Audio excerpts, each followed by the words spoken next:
Anak-anakku sekalian yang saya hormati, nah pada akhir-akhir ini kita tidak bisa bertemu muka secara langsung dalam rangka pembelajaran.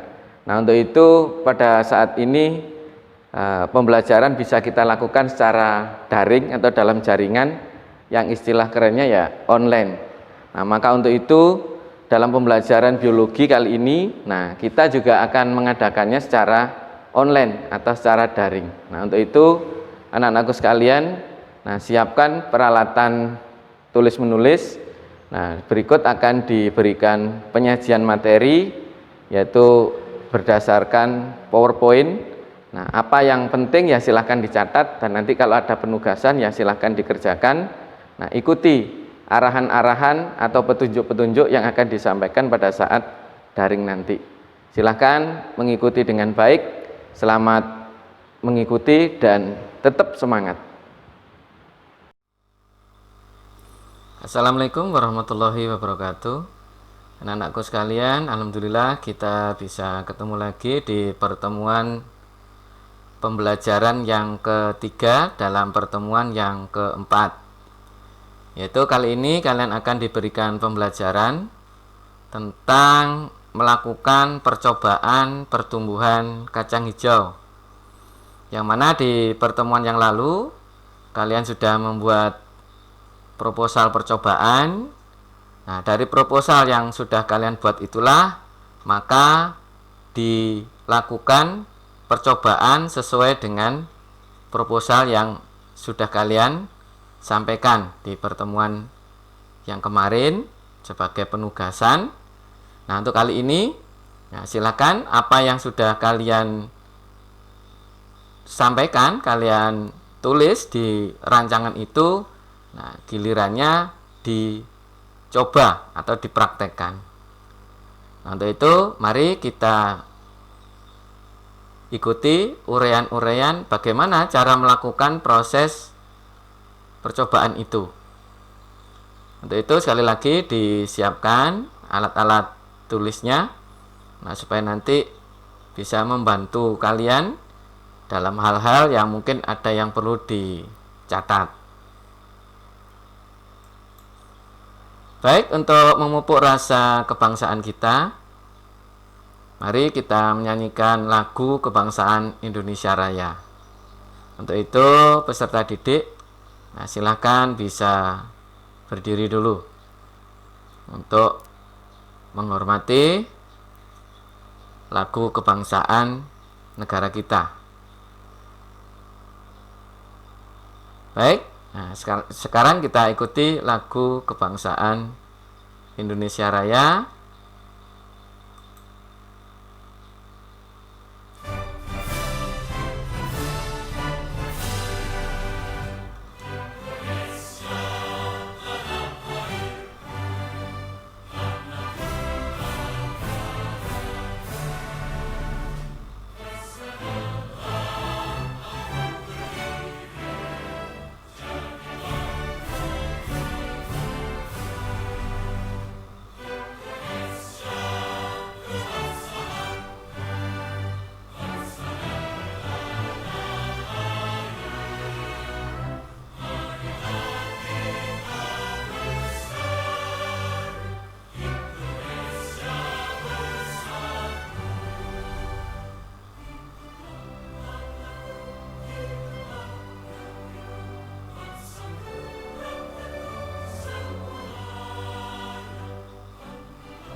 Para peserta didik silakan bisa duduk kembali.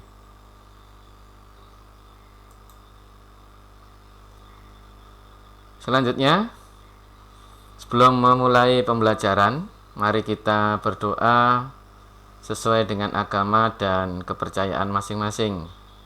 Berdoa dimulai.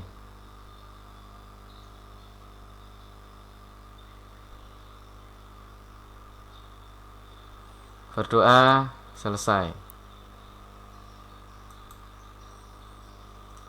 Baik anak-anakku sekalian, untuk melanjutkan kegiatan kita yang kemarin kalian sudah membuat proposalnya, maka gilirannya kalian bisa mempraktekkan apa yang sudah kalian tulis di dalam proposal tersebut, yaitu tentang praktikum mandiri pengaruh faktor luar terhadap pertumbuhan dan perkembangan pada tumbuhan. Adapun tujuan pembelajaran untuk kali ini yaitu melalui kegiatan pembelajaran online dengan pendekatan saintifik menggunakan metode dan model pembelajaran project based learning, sehingga peserta didik dapat melakukan percobaan. Jadi poinnya adalah melakukan percobaan tentang pengaruh faktor eksternal terhadap proses pertumbuhan dan perkembangan tanaman.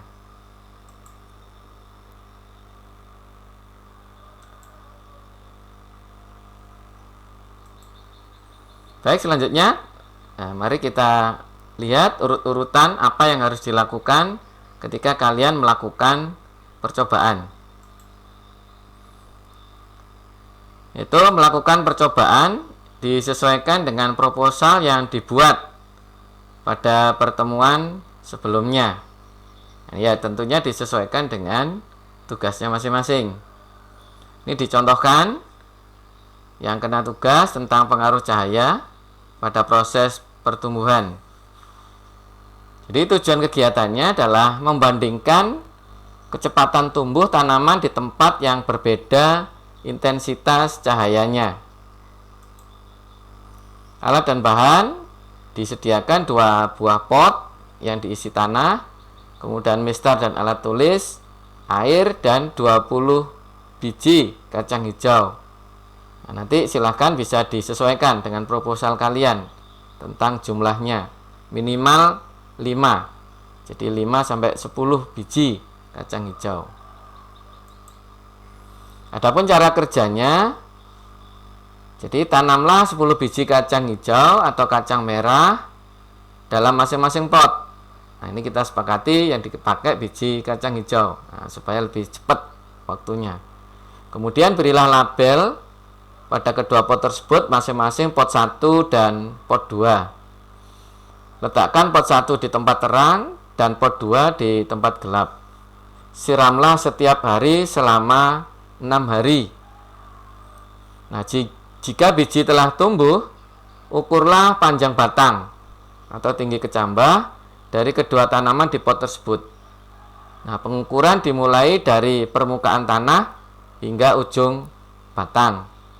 Nah, lakukan pengukuran tersebut setiap hari selama 7 hari.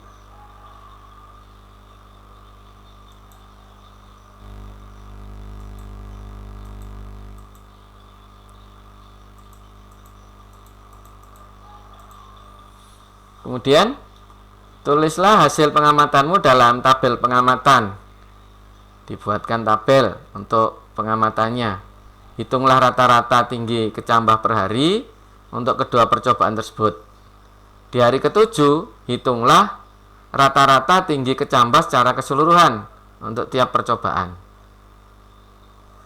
Langkah ke-7, buatlah grafik pertumbuhan rata-rata kecambah kacang hijau. Dan ke-8, buatlah kesimpulan tentang kecepatan tumbuh kembang kecambah pada tempat yang berbeda intensitasnya. Nah, ini contoh tabel pengamatan pertumbuhan kecambah di tempat gelap. Nah, yang arah mendatar itu tinggi kecambah dalam milimeter, karena ada 10 biji kecambah, berarti ini ada 10. Dan di ujung adalah rata-rata. Adapun yang arah ke bawah, nah ini adalah hari. Nah, karena ada 7 hari berarti ada 7. Kemudian juga dibikin rata-rata secara ke bawah. Jadi ke samping kanan dibuat rata-rata, nah ke bawahnya juga dibuat rata-rata. Nah, nanti akan ketemu berapa kecepatan rata-rata pertumbuhan per hari per biji. Nah, nanti begitu. Ini yang di tempat gelap. Nah, ini sekali lagi contoh. Nah, silakan nanti disesuaikan dengan tugas kalian. Nah, yang kedua, tabel pengamatan pertumbuhan kecambah di tempat terang.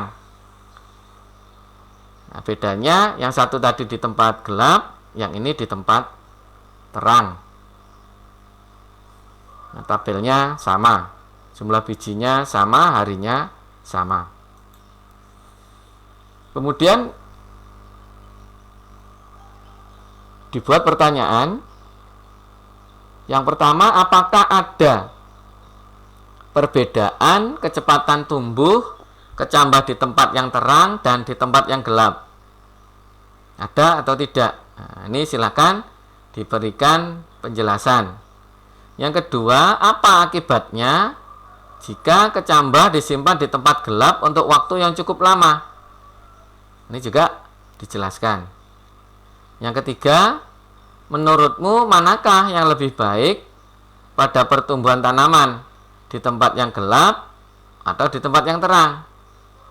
Nah, jelaskan jawabanmu. Dan yang keempat, jelaskan pengaruh cahaya terhadap pertumbuhan tanaman.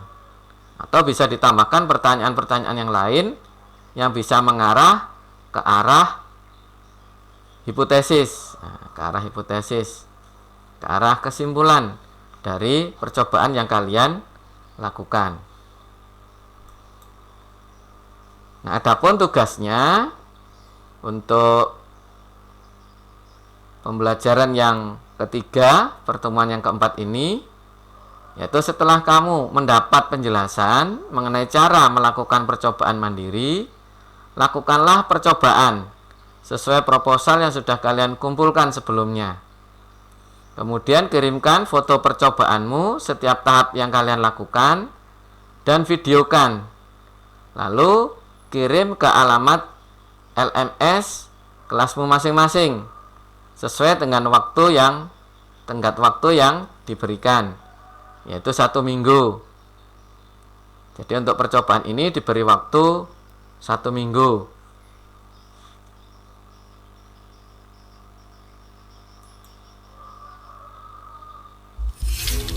Baik, untuk supaya ada gambaran, nah ini kalian bisa lihat video percobaan berikut. Assalamualaikum warahmatullahi wabarakatuh. Baik, pada kesempatan kali ini kami akan melakukan praktikum biologi dengan tema pengaruh pemberian air garam, air gula, dan air biasa terhadap pertumbuhan kacang hijau. Namun sebelumnya, saya akan memperkenalkan nama-nama kelompok saya. Saya sendiri Nur Fitriani, ada Nur Masfusa, Maskur, Nur Asia, dan Nur Fatihah Basram. Kami dari kelas 12 Nia Al-Wajid.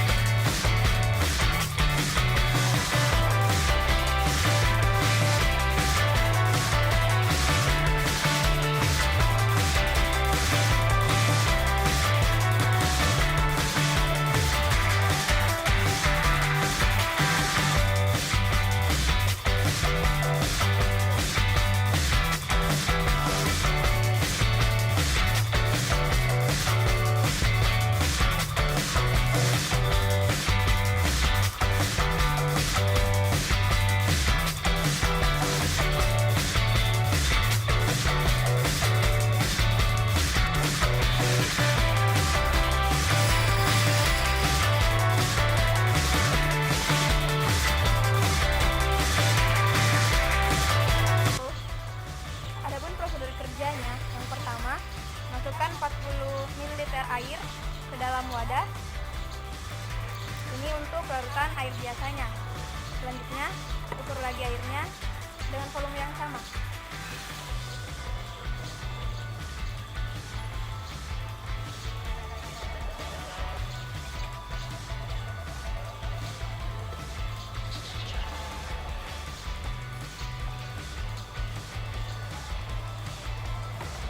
Oke, masukkan ke wadah kedua dan dicampur dengan setengah sendok makan garam. Lalu dilarutkan. Oke, selanjutnya ke larutan ketiga. Ukur lagi 40 ml air.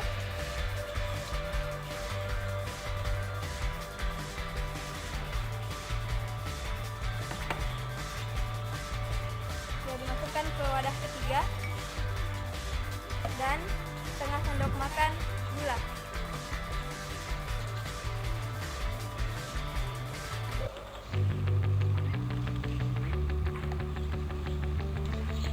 Selanjutnya di sini sudah tersedia tanah sebagai media tanamnya, dan di masing-masing wadah akan dimasukkan 7 butir kacang hijau.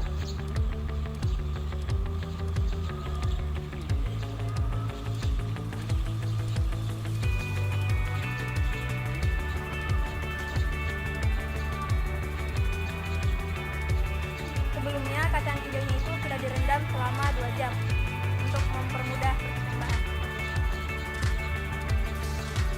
Nah, selanjutnya masukkan larutan ke dalam media tanah yang telah ditanami kacang hijau tadi.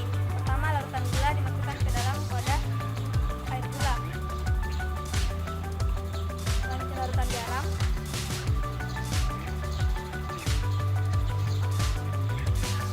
Dan yang terakhir air biasa.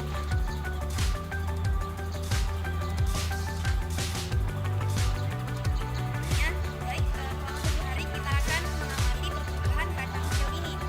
Seperti biasanya tanaman akan disiram. Namun kayak gini kita akan menyiramnya menggunakan larutan gula.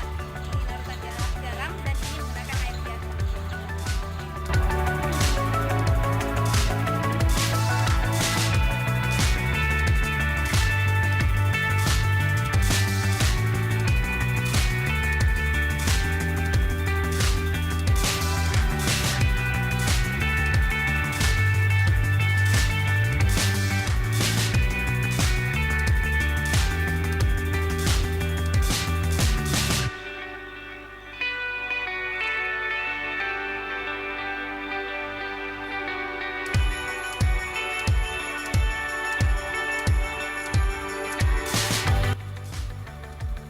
Adapun kesimpulan dari hasil praktikum kami, yaitu larutan gula menurut referensi memang baik untuk pertumbuhan tanaman. Namun, hanya sebagai pupuk dikarenakan glukosa berguna untuk metabolisme sel. Larutan gula tidak sebaiknya digunakan untuk kecambah. Hal ini dapat dilihat dari percobaan yang kami lakukan. Tinggi tanaman tidak bertambah secara cepat ketika diberi larutan gula. Biji kacang hijau yang diberi air mineral atau air putih hasilnya akan lebih baik bila dibandingkan dengan biji kacang hijau yang diberi air garam. Oleh karena itu, pemberian air terhadap tanaman, khususnya kacang hijau, perlu diperhatikan karena bila air terkontaminasi air garam akan memberikan pengaruh terhadap pertumbuhan kacang hijau. Perlu diketahui bahwa air garam memiliki kadar pH yang tinggi, juga mempunyai berbagai dampak negatif terhadap pertumbuhan ataupun perkembangan tumbuhan.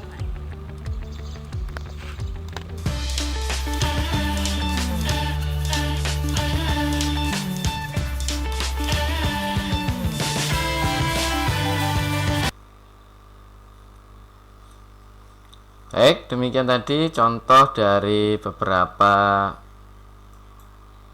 perlakuan yang disampaikan oleh teman-temanmu yang mencoba melakukan percobaan. Nah, untuk itu kalian juga melakukan hal yang sama seperti itu. Dan saran dari Bapak yaitu gambarnya supaya dilengkapi mulai hari pertama sampai hari ke-7. Nah, sehingga bisa dilihat perbandingannya antara pertumbuhan di hari pertama sampai hari ke-7. Baik, untuk selanjutnya ini kalian bisa ikuti link video percobaan. Nah, ini supaya kalian punya gambaran tentang apa yang harus kalian lakukan. Maka link ini bisa kalian unduh di YouTube sesuai dengan tugas percobaan yang kalian akan lakukan. Jadi ada 7 video. Nah, ini juga untuk masing-masing tugas kalian. Jadi nanti ada yang meneliti tentang pengaruh cahaya matahari, kemudian ada yang meneliti tentang pengaruh pH air, ada yang meneliti tentang pengaruh kelembapan udara, ada yang meneliti tentang pengaruh volume air, ada yang meneliti tentang pengaruh air gula, air garam, air biasa, atau macam-macam air. Nah, seperti yang ditonton tadi itu. Kemudian yang keenam, pengaruh faktor suhu. Ada yang ditugaskan untuk meneliti tentang pengaruh nutrisi pada kacang hijau. Nah, silakan bisa dikunjungi untuk pembelajaran di video pada link ini. Nah, sehingga kalian bisa mendapatkan gambaran apa yang harus kalian lakukan.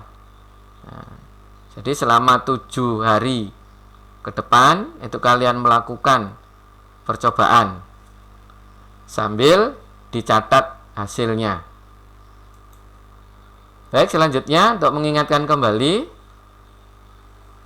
pesan dari Koperasi Sekolah untuk mendukung upaya pembelajaran secara online, pihak Koperasi Sekolah menjembatani antara peserta didik dengan para pendidik agar pelaksanaannya bisa maksimal, terutama mengenai penilaian tugas. Selain penilaian tugas yang di-online-kan, maka dari Koperasi Sekolah menawarkan kepada peserta didik untuk memiliki buku pengayaan dan penilaian, namanya Mozaik Biologi. Nah, pembelian buku dilayani oleh petugas koperasi setiap hari kerja.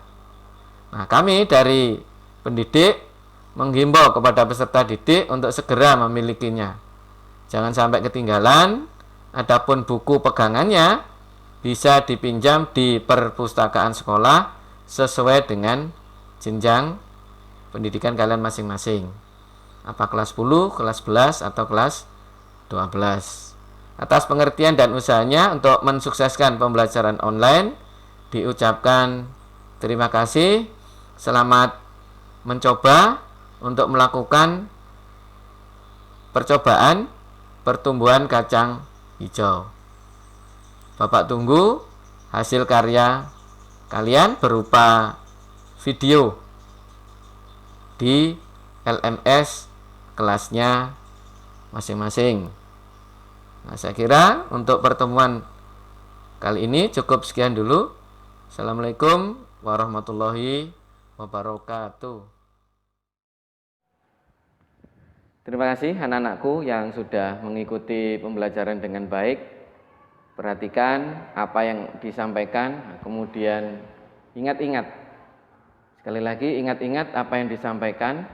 Nah, kemudian simpan di dalam ingatan kalian. Nah, kemudian jangan lupa tugas-tugas ataupun kegiatan-kegiatan yang harus kalian lakukan. Nah, itu silakan bisa diikuti sesuai dengan petunjuk dan arahan yang sudah disampaikan di dalam materi tadi. Selamat belajar, semoga sukses selalu.